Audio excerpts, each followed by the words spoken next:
Hello, friends of the Virginia Annual Conference.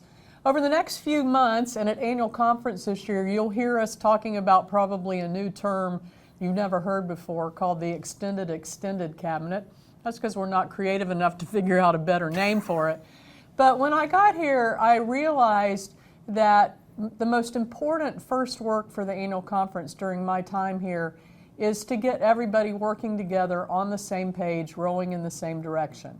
And so we called together the appointive cabinet, the extended cabinet, the conference staff, the leaders of the conference staff, and the leaders of the Board of Ordained Ministry. And we have met together monthly for most of this year to really talk about where should we start, what should be our common work together, what are our values, what are our priorities, and really what we decided to do was just figure out some key starting points, right? Let's figure out what we absolutely need to work on. And this is not a vision, right? I think that vision will come as we work together. My observation is that vision often comes from grassroots level, from the bottom up, from different areas in the Bible. Vision sometimes comes from children, sometimes comes from the aged. Anna and Simeon come to mind. But I think that what we're trying to do is discern how we start our work together. What are the key things we need to do at this point in the life of the annual conference? And then, as we speak with all of you, as we work together, I think we'll discern a common vision, and we'll create time and space and conversation to do that. Absolutely. And so, in your official packet, you'll see a document that comes out of this work that informs a lot of what has happened in these extended cabinet sessions and what this means for our annual conference. So I want to tell you about a couple of pieces that you're going to see in that. First, you're going to see a set of aspirational values. There's a big difference between core values and aspirational values. Core values are kind of the behaviors and things that we say, hey, this is who we are and what we do. Aspirational values are things that we hope to be doing, right, in ways that we hope to be living well, together. And I think that the one that came up time and time again was trust, right? Yeah, how do we live in, how do we aspire, how do we create trusting relationships? And that's clearly part of our central work together. Absolutely. From there, you'll find a guiding principle and set of priorities. So these are really, again, to the bishop's point, it's not about saying, hey, here's a vision statement for the conference, or here's what we are all about together from on high or something like that. But it's really about saying, hey, are there some common truths about how we can be engaged together? And from there, we have some benchmarks for the next quadrennium. And these are ways that we think if we're rowing in the same direction, if we're working together, these are likely some fruits that are going to come from that.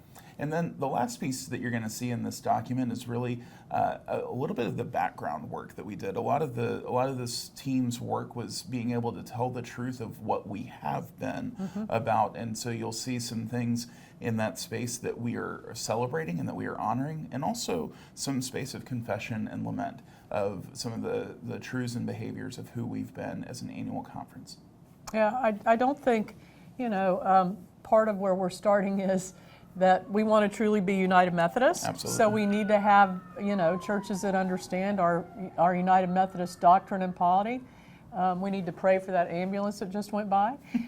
Also, to make disciples, right? I think we've gotten far afield from that. How are we reaching folks in our communities with Jesus Christ? If we do believe He's the hope of the world and the salvation of the world, why aren't we extending that to others? Absolutely. So those are some of the things that we've had great discussions on, and really, let's focus and get back to being exactly who we need to be in Virginia for the people of Virginia at this time. That's right.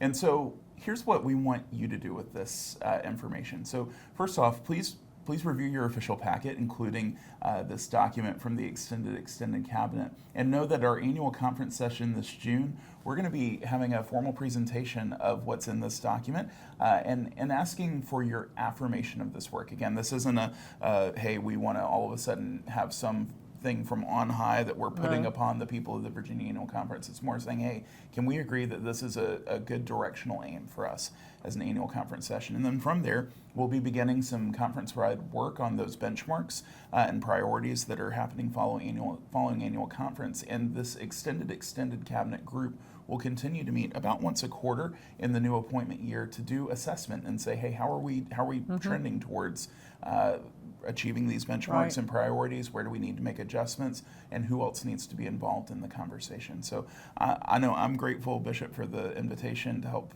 facilitate some of the extended work, and I'm grateful for all those who have given their time to it. And I think I speak for all of us when I say we're grateful to the annual conference for the opportunity to be in this space of discernment, in this space of assessment of where we are, but also a space of dreaming of what God might be up to. And I really see this document, it starts the conversation, Yeah. right? These are our key conversation pieces, and I hope that you will have conversation in these areas in your churches, in your small groups, in your neighborhoods, wherever you gather. I think these will be good conversation points, much like I heard many years ago that the purpose of the sermon is to start a good conversation. Not really whether you agree with it or not, but it Right. needs to start the conversation. So this will start the conversation in areas we think are key to the growth of Christ's kingdom in this area.